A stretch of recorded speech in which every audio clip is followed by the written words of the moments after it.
ہاں اگر اس بات کو تسلیم کر لے، اگر اس بات کو مان لے تو پھر دوسری بات بتانا، نماز کے بارے میں بتانا، روزے کے بارے میں بتانا، قرآن کے بارے میں بتانا، لیکن سب سے پہلے جس بات کی طرف تمہیں دعوت دینا ہے، ایک اللہ، اس کے ساتھ کوئی شریک و ساجی نہیں، ایک اللہ ہے، اس اسلام کے اندر کوئی نہیں ہے، کوئی شریک نہیں ہے۔ آپ کو بتا دو تعجب کی باتیں، اس اسلام کے لیے نبی اکرم صلی اللہ علیہ وسلم کو مارا گیا، اس اسلام کے لیے صحابہ اکرام کو مارا گیا، صحابہ اکرام نے پوری زندگی کو قربان کر دی، اس اسلام کے لیے زندگی بھر کی کمائی لٹا دی۔ اللہ کے نبی کو دیکھیے، اللہ کے نبی اس مشن کو لے کر لوگوں کے پاس جاتے ہیں اور لوگوں کو بلاتے ہیں کہ ایک اللہ کی عبادت کرو، آ جاؤ اسلام میں، کیا آ جاؤ اس اسلام میں، اسلام قبول کر لو، اسلام کے اندر آ جاؤ، اسلام قبول کر لو۔ اللہ کے رسول طائف گئے، طائف میں بھی آپ کو مارا گیا، آپ پر ظلم کیا گیا، اس طائف کی سرزمین پر بھی رسول کو مارا گیا۔ حضرت ابوبکر صدیق رضی اللہ تعالیٰ عنہ آتے ہیں اور حرم میں زوردار خطبہ دینا شروع کرتے ہیں، اور عتبہ جو اللہ یعنی حضرت ابوبکر کے چہرے کو نشانہ بناتے ہیں اور آپ کو مارتے ہیں، گرا دیتے ہیں، آپ کو ختم کر دیتے ہیں، پھر بھی آپ نے اسلام پر برقرار رہا۔ میرے بھائیوں آگے بڑھیے، دیکھیے حضرت صاحب رومی ہجرت کرنے کا ارادہ کرتے ہیں، اس حدیث کو دیکھیے، حضرت صاحب رومی یعنی سامان کو باندھ لیتے اور یہ سوچتے کہ میں نکل جاؤں، میں یہاں سے چلا جاؤں اور مدینہ چلا جاؤں، نبی کے ساتھ رہوں۔ کافروں کو یہ بھنک معلوم ہو گیا، بھنک لگ گیا، پتہ چل گیا کہ حضرت صاحب رومی بھاگ رہے ہیں، حضرت صاحب رومی ہجرت کر رہے ہیں۔ وہ پلاننگ کے ساتھ آتے ہیں اور چاروں طرف سے گھیر لیتے ہیں اور کہتے ہیں صاحب رومی تم مدینہ جانا چاہتے ہو تو تمہیں زندگی بھر کی کمائی سے ہاتھ دھونا پڑے گا۔ حضرت صاحب رومی نے زندگی بھر کی کمائی سے ہاتھ دھو لیا، کہا کہ نادانو تمہیں مال چاہیے، اے کافرو تمہیں زمین و جائیداد چاہیے، پیسہ چاہیے، لے لو میں نے تمہیں دے دیا، یہ زمین و جائیداد لے لو میں نے تمہیں دے دیا۔ حضرت صاحب رومی ہجرت کرتے چلے جاتے ہیں اس اسلام کی خاطر، اسلام کے لیے، اس اسلام کے لیے حضرت خبیب رضی اللہ تعالیٰ عنہ کو سولی پہ لٹکایا اور اسے ٹکڑے ٹکڑے کر دیے گئے، برداشت کی۔ اس اسلام کے لیے سمیہ رضی اللہ تعالیٰ عنہ کو ابو جہل نے دو ٹکڑے میں تبدیل کر دیے، اس وقت بھی سمیہ رضی اللہ تعالیٰ عنہ مسکرا رہی تھی، ہنس رہی تھی، لیکن کسی موقع پر نبی بھی یہ کہا کرتے تھے اے لوگو تم جنت میں اکیلے جاؤ گے، اے عمر تم جنت میں اکیلے جاؤ گے، یہ عمر تم جنت میں اکیلے جاؤ گے، لیکن یہ سمیہ جو جنت میں جائے گی اس کے ساتھ اور دو آدمی ہیں، اس کے ساتھ اور دو آدمی ہیں، اس کا شوہر اور اس کا بیٹا عمار اور یاسر ہے۔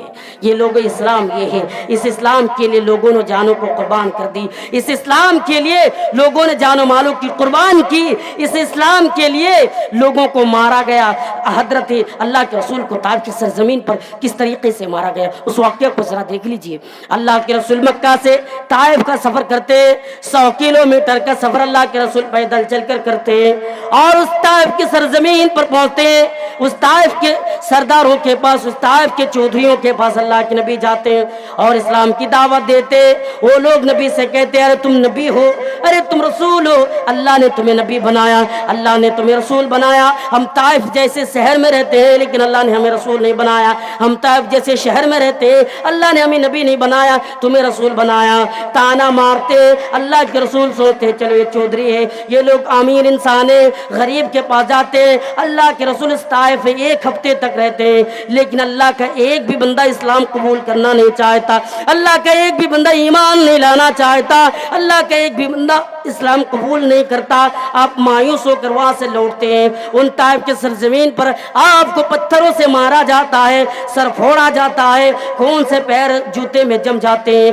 آپ کو جب ہوش آتے ہیں تو طائف سے باہر 2 کلومیٹر باہر آپ کو ہوش آتے ہیں۔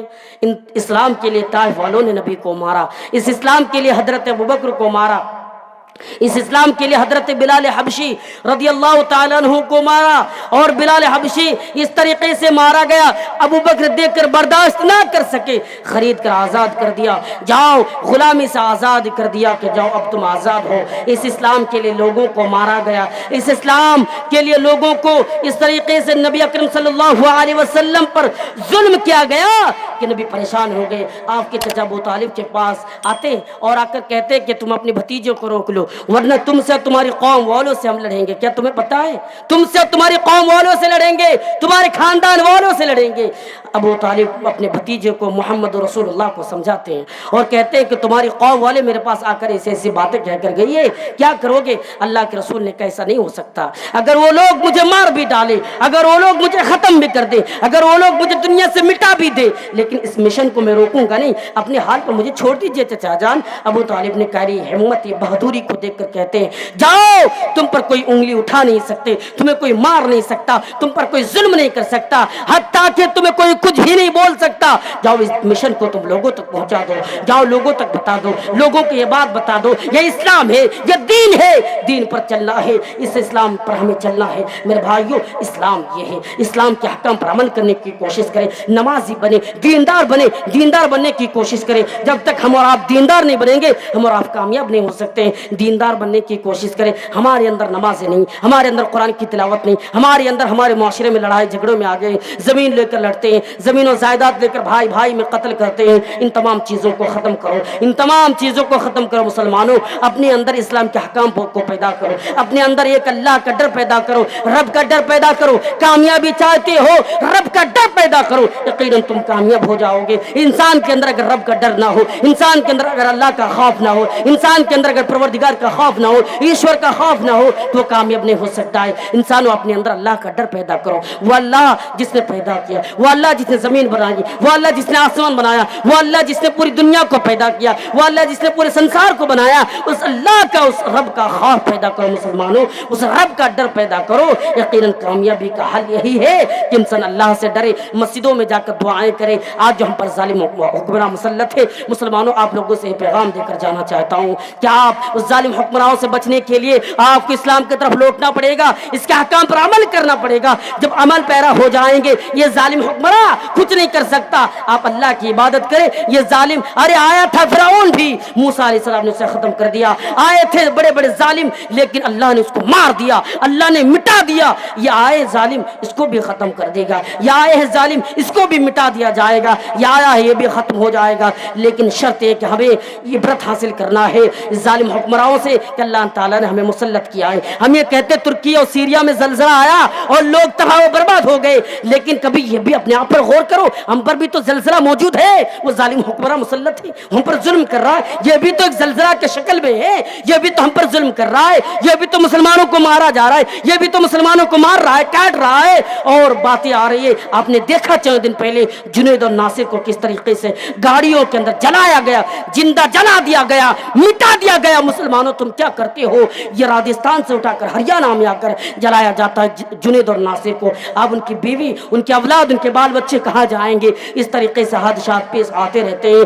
آپ نے کچھ دن پہلے سنا عطا اللہ قاسمی کو جھارکھنڈ کے سرزمین پر زندہ جلایا گیا, اور جلانے پہلے اسے مارا گیا, اور مارنے کے بعد جلا کر اسے ختم کر دیا گیا, اسے پھینک دیا گیا جنگلوں میں. اس طریقے ہزاروں واقعات بھرے پڑے ہیں, آپ مطالعہ کریں. اب دیکھیں ہندوستان کی تاریخ کو اٹھا کر کس طریقے سے ظلم کیا جا رہا ہے, کس طریقے سے مسلمانوں کو پیٹا جا رہا ہے, کس طریقے سے مسلمانوں کو مارا جا رہا ہے. آپ عبرت حاصل کریں, آپ اپنے اندر ایمان پیدا کریں, آپ اپنے اندر اسلام کے حکام کو پیدا کریں. یقیناً کامیابی کا راستہ یہی ہے کہ اسلام کے حکام ہو, نماز ہو. آخر میں رب العالمین سے دعا ہے ہم تمام لوگوں کو نماز پڑھنے, اسلام کے حکام پر عمل کرنے کی توفیق عطا فرمائے. اللہ رب العالمین سے دعا ہے کہ جن لوگوں نے اس پروگرام کو رچایا سجایا, اللہ تعالیٰ ان کے پروگرام کو جس مقصد سے سجایا ہے, اللہ تعالیٰ مقصد کو کامیاب عطا فرمائے. آمین.